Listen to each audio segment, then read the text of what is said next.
Shock Avuku వీణా. ఈ photo నేనేం చేయను.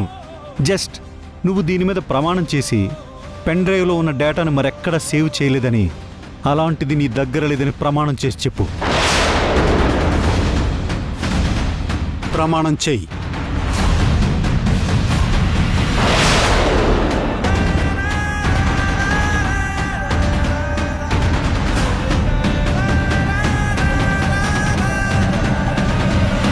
మీరు చెప్పినట్టుగానే నేను ఇంకెక్కడ డేటాని స్టోర్ చేయలేదు అని మా నాన్న మీద ప్రమాణం చేసి చెప్తున్నాను. షూరా? నమ్మచ్చా? నమ్మొచ్చురా రిషి, వదిలేసే. వాళ్ళ నాన్న మీద ప్రమాణం చేసింది కదా.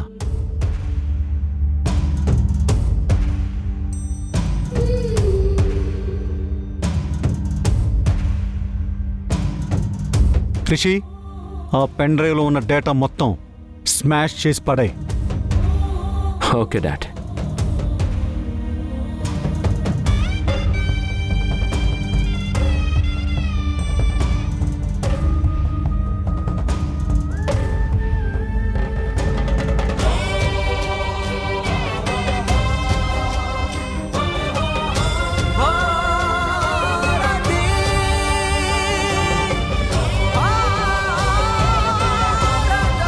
నాన్న, నా కష్టం మళ్ళీ నా చేతికొచ్చింది.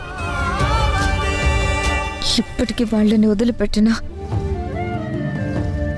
నా లక్ష్యాన్ని మాత్రం మర్చిపోలేదు. నా వెనుక నువ్వున్నావన్న ధైర్యంతోనే నేనున్నాను.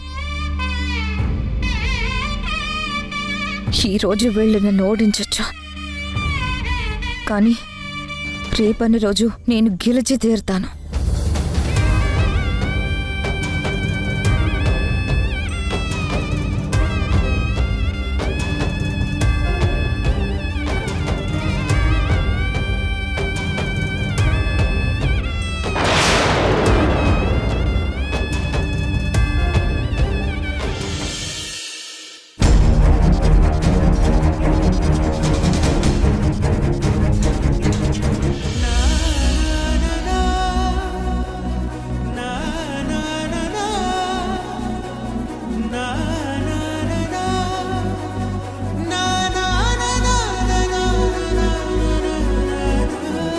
మాలిని, ఏమైందమ్మా?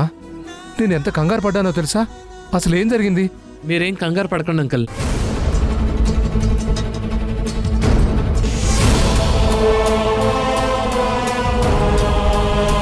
థ్యాంక్స్ కార్తీక్, నా కూతుర్ని రక్షించావు. నువ్వు లేకపోతే చాలా ప్రమాదం జరిగేది. కంగారెందుకు బాబాయ్? నాకు ఏ ప్రమాదం జరగకుండా bodyguard come gunman come gentleman ఇచ్చావు కదా. అంటే ఏంటి? నేను ఈ బాడీ గార్డ్నా? ఏ కాదా? లేకపోతే ఎందుకు రక్షించావు బాబు? నీ ప్లేస్లో ఏ అమ్మాయి ఉన్నా ఇలాగే కాపాడేవాణ్ణి. నీ సంగతి నాకు తెలుసు కార్తీక్. ఆపదలో ఎవరున్నా ఎంత రిస్క్ చేసైనా కాపాడతావు. పో బాబాయ్. ఏమైంది మాలిని? నేను అలిగాను, బొంగమూతి పెట్టుకున్నాను. అందరూ నేను ఒకటేనా? నాకేం స్పెషల్ లేదా? ఉంది కాబట్టే నిన్ను ఇంటి వరకు తీసుకొచ్చాడు. ఇంకొకళ్ళైతే అక్కడే వదిలేసేవాడు. అసలు నువ్వు తింగర్ బుచ్చివి. ఎందుకు హ్యాపీ అవుతావో, ఎందుకు కోపం తెచ్చుకుంటావో నీకే తెలియదు. అంకుల్, నేను బయలుదేరుతాను. బాయ్ మాలిని.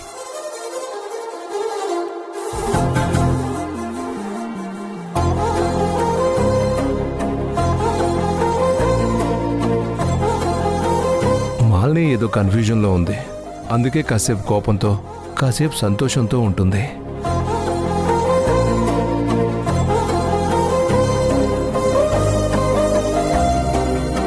మాలిని,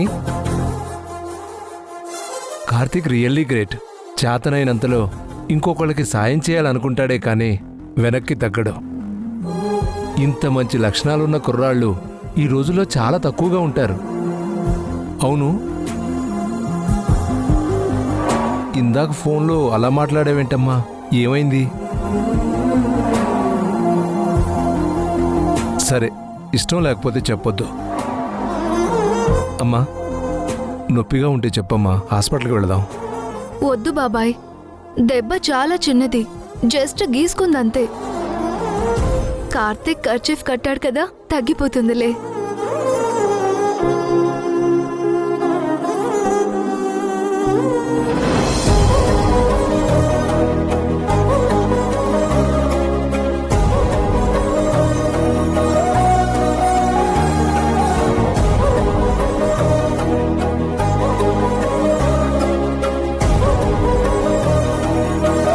మాలిని ఎవరనుకున్నావురా? నా మనిషిరా. బాబాయ్ చెప్పినట్లు ఇన్ని మంచి లక్షణాలున్న అబ్బాయి దొరకడం కష్టమే.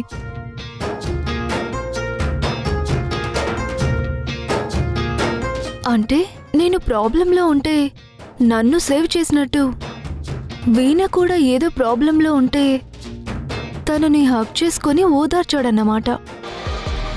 కార్తీక్ దృష్టిలో వీణ అయినా మాలిని అయినా ఒక్కటే అన్నమాట. అందుకే తను నన్ను స్పెషల్గా ట్రీట్ చేయడం లేదు. No, I'm Malini. నేను మిగిలిన వాళ్ళు ఒక్కటి కాదు. I'm something special. Yes, Karthik లైఫ్లో నేనొక స్పెషల్ క్యారెక్టర్ కావాలి. తను నన్ను స్పెషల్గా చూసుకోవాలి.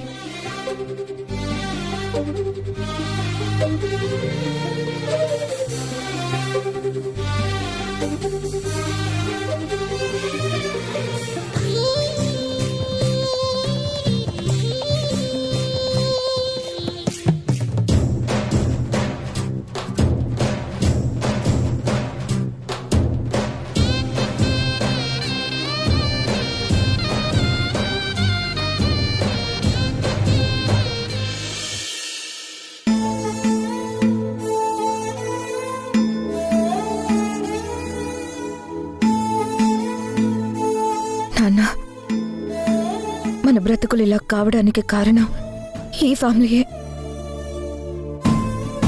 వీళ్ళని రోడ్డు మీద పడేలా చేయాలని అనుకున్నాను, కానీ వీళ్ళ అదృష్టం వీళ్ళని కాపాడుతుంది. వాళ్ళ తప్పులకి సంబంధించిన సాక్ష్యాలు ఒక చేత్తో పట్టుకున్నాను, మరో చేత్తో నేను రెడీ చేసిన ఫార్ములా హార్డ్ డిస్క్ పట్టుకున్నాను.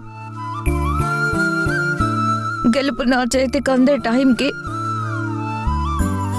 వాళ్ళు హార్డ్ డిస్క్ దొంగతనం చేశారు. పెన్ డ్రైవ్ ఇస్తేనే హార్డ్ డిస్క్ ఇస్తామని షరతు పెట్టారు.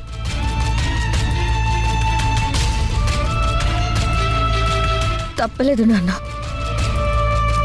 పెన్ డ్రైవ్ ఇచ్చేసి నా ఫార్ములా తెచ్చుకున్నాను. నా దగ్గరున్న 2 ఆయుధాల్లో ఒకటి చేజారిపోయింది.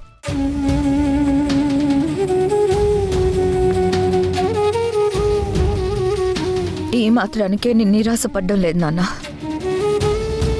వాళ్ళు గేమ్ అయిపోయిందని అనుకుంటున్నారు, కానీ the game just getting interesting. వాళ్ళు నన్ను టార్గెట్ చేసిన ప్రతిసారి నేల కొట్టిన బంతిలాగా నేను పైకొచ్చే శక్తినివ్వు నాన్న. లోక్నాథ్ ఋషులు ఈ రోజు తప్పించుకోవచ్చు, కానీ ఏదో ఒక రోజు వాళ్ళు చేసిన తప్పులు తలుచుకొని ఏడ్చేలా చేస్తాను.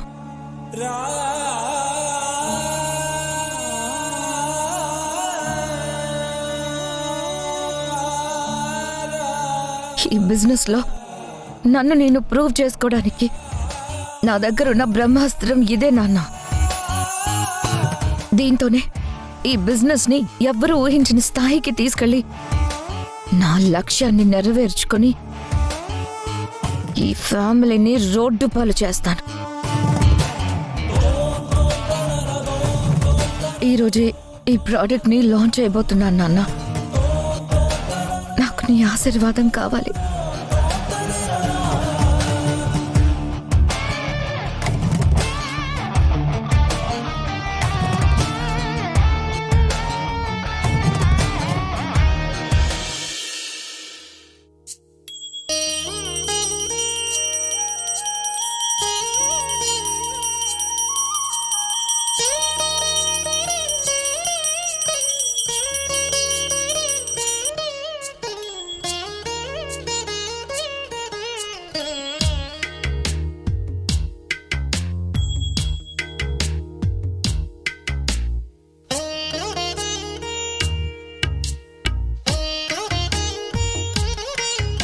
అత్తయ్య, ఏంటమ్మా?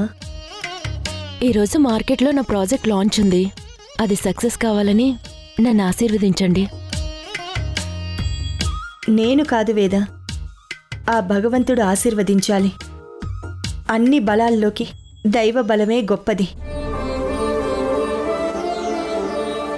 ఆయన మన పక్కనుంటే మనకి తిరుగుండదు. వాటినిటివ్వు.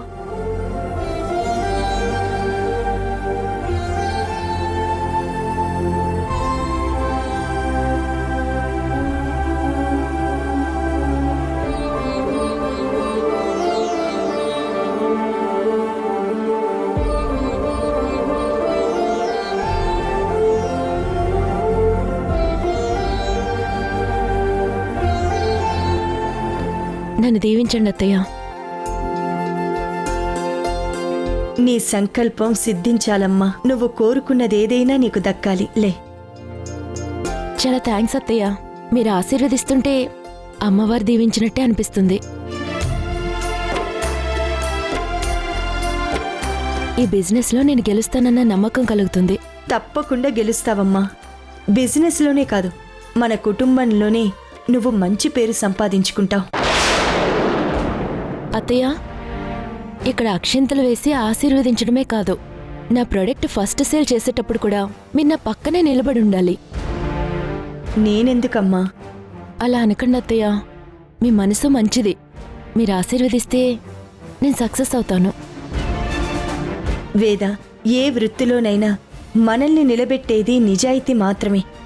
అది నీ ఆయుధం, నీకు విజయం చేకూర్చే తారక మంత్రం. గుర్తుపెట్టుకుంటాను అత్తయ్య. వెళ్ళొస్తాను అత్తయ్య.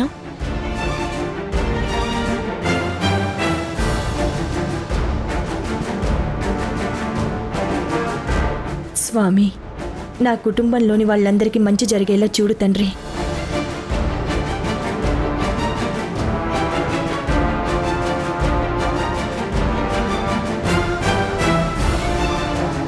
వీణా, ఆఫీస్కి వెళ్తున్నావా?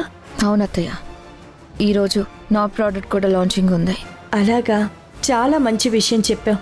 వాటిని ఇలా ఇవ్వమ్మా, దేవుడి దగ్గర పెట్టిస్తాను. అక్కర్లేదులే అత్తయ్య. ఇప్పుడే నీకు ఇష్టమైన కోడల్ని గెలవమని ఆశీర్వదించావు కదా.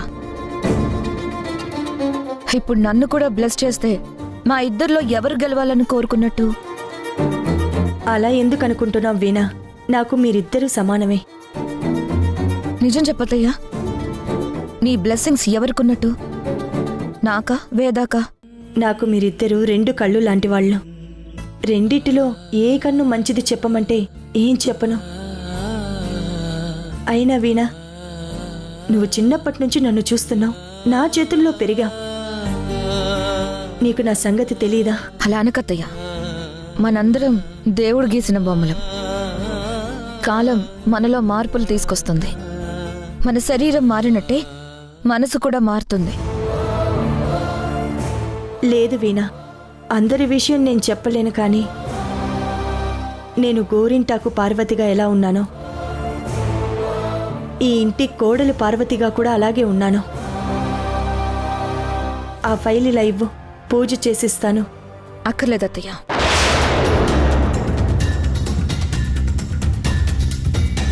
మనసుకు నచ్చిన పని చేయడమే సక్సెస్. నేను అలాగే చేస్తున్నాను. ఆ లెక్కన నేను ఎప్పుడో సక్సెస్ అయినట్టే. ఇదిగో, ఈ వితండవాదమే వద్దు. మనం ఎంత కష్టపడ్డా దేవుడి ఆశీస్సులు కూడా ఉండాలి. నిజంగా దేవుడి ఆశీస్సులే ఉంటే నాకు కావలసిన వాళ్ళంతా నాతోనే ఉండేవాళ్ళత్తయ్యా. నేను నా దేవుడి ఆశీస్సులు తీసుకున్నాను. ఎవరనుకుంటున్నావా?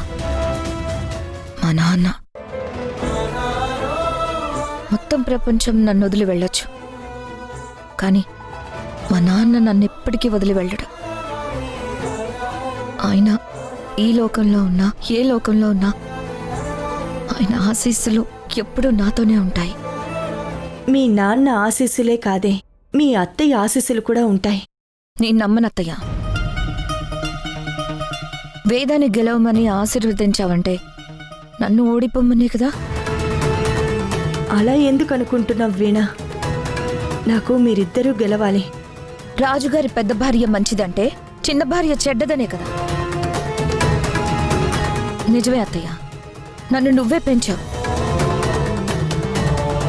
మరి అప్పుడు నేను ఎదగాలని కూడా కోరుకోవాలి కదా? నువ్వు నాటిన మొక్కకి నువ్వే నీళ్లు పోయకపోతే ఎలా?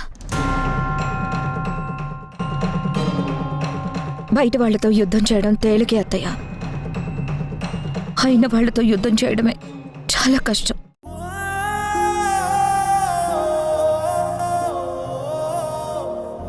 నీ బ్లెస్సింగ్స్ అన్నీ వేదాకే ఇవ్వత్తయ్యా.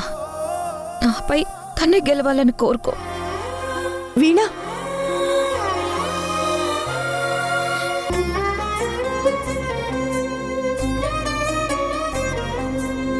నీకు నా ప్రేమ కనిపించడం లేదంటున్నా. ప్రేమ శరీరంలో వెన్నెముక లాంటిది. అది వెనకే ఉండి శరీరాన్ని నిలబెడుతుంది, కానీ కనిపించదు. నా ప్రేమ నీకు అర్థమయ్యే రోజు త్వరలోనే వస్తుంది.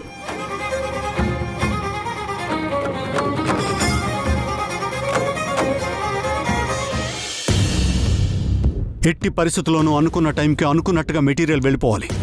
క్వాలిటీ చెక్ చేయించండి.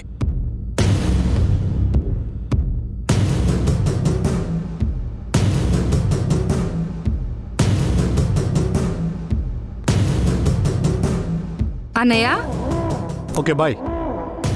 ఏంటి భాగ్యం? ఎప్పుడు చూడు పని పని పని. ఆఫీస్కి వెళ్ళకపోయినా ఫోన్లోనే బిజినెస్ పనిలా? ఇంట్లో విషయాలు పట్టించుకునే పనిలేదా? ఇప్పుడు ఏమైంది భాగ్యం? నా మొహం మండా. అంటే ఇంట్లో విషయాలేమీ పట్టించుకోవట్లేదన్నమాట. ఆ వీణ పార్వతితో ఎంత పొగరగా మాట్లాడిందో తెలుసా? తెలుసు, అంతా గమనిస్తూనే ఉన్నాను. ఆవిడగారు కొన్ని సాక్ష్యాలు పట్టుకుని మనల్ని కూడా గుప్పెట్లో పెట్టుకుందామని చూస్తుంది. ఆ సాక్ష్యాలు మనం లాక్కుని నలుగురు నిందలేసులుపు బయటపడిపోయాం. కానీ హార్డ్ డిస్క్ తీసుకుంది. దాని ప్రోడక్ట్ లాంచ్ అయితే అది సక్సెస్ అవుతుందని విర్రవీగుతుంది. నా మొహం మండా. ప్రోడక్ట్ లాంచ్ చేసినంత మాత్రాన అది సక్సెస్ అవ్వాలని రూలేం లేదు కదన్నయ్య. దానికి పోటీగా వేద ఉంది. వీణకి గట్టి పోటీ ఇస్తుంది. కరెక్ట్గా చెప్పావు భాగ్యం. ఈ ఫైట్ వేద ఒక్కదందే కాదు, మనందరిది. వేదకి నేను శ్రీ హెల్ప్గా ఉంటాం. నిజం చెప్పావన్నయ్య. ఇక వేద గెలవటం ఖాయం.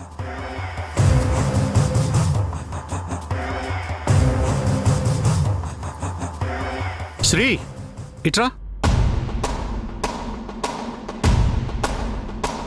డాడ్, ఎక్కడికి వెళ్తున్నామ్మా? ఆఫీస్కి వెళ్తున్నాను డాడ్. ఈరోజు కొత్త ప్రోడక్ట్ లాంచ్ చేసే హడావిడి ఉంది కదా. ఓ ఓకే ఓకే, నీతో కొంచెం మాట్లాడాలి. కూర్చో కూర్చో. చెప్పండి డాడ్. చూడు శ్రీ, ఇంటి గౌరవం ఇల్లాల మీదే ఆధారపడి ఉంటుంది. తను గెలిచిందనుకో ఆ కుటుంబం గెలిచినట్టే. తను ఓడిపోతే ఇంట్లో అందరూ ఓడిపోయినట్టేరా. ఇప్పుడు ఏమైంది డాడ్? నేను మాట్లాడేది వేద గురించి. తన్ని కాస్త పట్టించుకోరా. నేను పట్టించుకోవట్లేదని ఎందుకు అనుకుంటున్నారు డాడ్? ఎందుకంటే నువ్వు ఈ మధ్య వీణకే ఎక్కువ ఇంపార్టెన్స్ ఇస్తున్నావు, సాయం కూడా చేస్తున్నావు. అది కాదు డాడ్. శ్రీ, వేద నీ భార్యరా. తను మన ఫ్యామిలీ కోసం ఎంతో చేసింది. కాదని ఎవరన్నారు డాడ్? తనకి మనం అంతా అండగా ఉండాలి కదా. ఇప్పుడు తను కొత్తగా ఓ ప్రోడక్ట్ లాంచ్ చేస్తుంది. నువ్వు తనకి ఏ సాయం చేయట్లేదని, అస్సలు పట్టించుకోవట్లేదని చాలా ఫీల్ అవుతుందిరా. అది కాదు డాడ్. నేను వేరే పనుల్లో ఉండి తనేం చేస్తుందో గమనించడం లేదు. ఇంక నుంచి ఖచ్చితంగా వేదకి హెల్ప్ చేస్తాను డాడ్. ఆ పని చెయ్యి. చూడు, లాంచ్ అయిన ప్రోడక్ట్ కొనాలని డీలర్లు, డిస్ట్రిబ్యూటర్లు అందరి నెంబర్లు నీకు ఇస్తాను. వాళ్ళందరితో నువ్వు టచ్లోకి వెళ్ళు. Okay dad. నీకు విషయం తెలుసా? వీణ ఆల్రెడీ వాళ్ళందరితోనూ మాట్లాడింది. వేద అమాయకురాలరా, కాబట్టే ఎవ్వరికీ టచ్లోకి వెళ్ళలేదు. నేను చెప్పేది నీకు అర్థమవుతుందా? అర్థమైంది డాడ్. ఇక నుండి ఏం చేయాలో నేను చేస్తాను. వేదకి అండగా ఉంటాను. By dad. బాయ్. అయ్యో నా మొహం మండా. ఆ వీణను నువ్వు తక్కువ అంచనా వేసావన్నయ్యా. ప్రొడక్ట్ లాంచ్ చేయకుండానే ఇంత జాగ్రత్తలు తీసుకుంటుందంటే ఆ వీణ గుండెలు తీసిన బంటు. లేదు, నిజానికి వీణ ఏం చేయలేదు. కానీ అన్నీ చేసిందని శ్రీకి ఎందుకు చెప్పానో తెలుసా? వాడిప్పుడు పెళ్ళాం మీద జాలితో వేద వైపే నిలబడతాడు, తన్నే గెలిపిస్తాడు.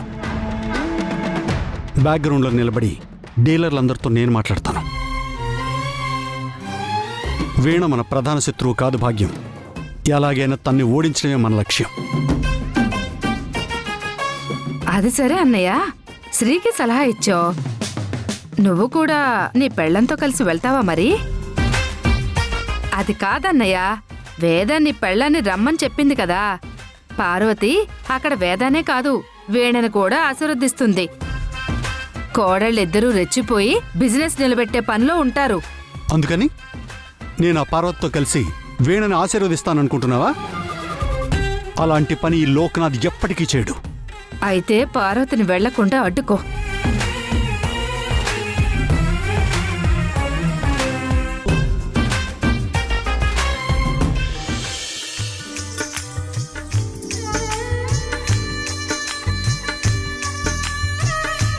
అమ్మ మాలిని,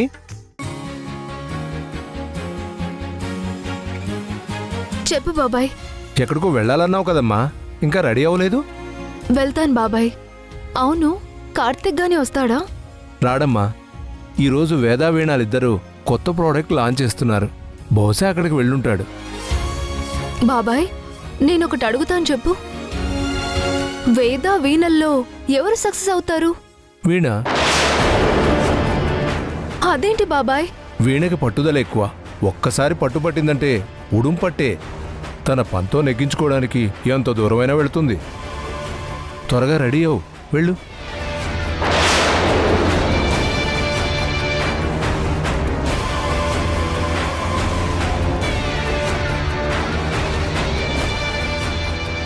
ఇప్పుడు వీణా మేడం గారి వంతు. ఆవిడ తన ప్రోడక్ట్ని మొదట ఎవరికి అమ్మాలనుకుంటుందో తెలుసుకుందాం. ఆ పిల్ల మామగారే కొంటారు. మరి మీరు బోని చేయరా?